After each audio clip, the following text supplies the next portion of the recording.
Проширувањето на Унијата е процес што не е завршен, нагласи унгарскиот министер за европски прашања Јанеш Бока. Тој додаде дека се уште важи понудата на премиерот Виктор Орбан да асистира за надминување на билатералниот спор и дека евроинтеграцијата нема алтернатива.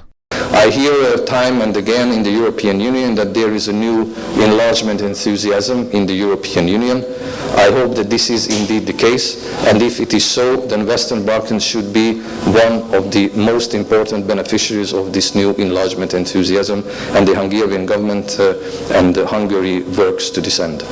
Бока и министерот Орхан Муртазани потпишаа меморандум преку кој Будимпешта ќе има увид во административните модели на Македонија со цел да помогне во процесот на преговори.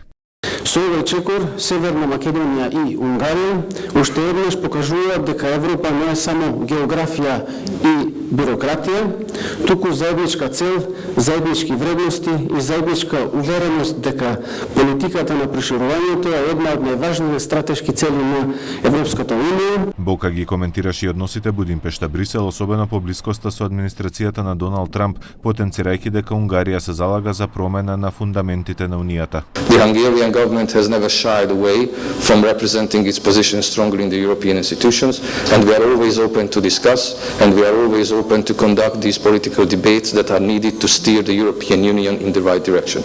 I don't think that this is a problem. За итно проширување на Унијата со Западен Балкан најдоцна до 2030 година деновиве зборуваше австриската министерка за европски прашања Клаудија Плаколн, според која регионот не смее да се остави на други геополитички сили.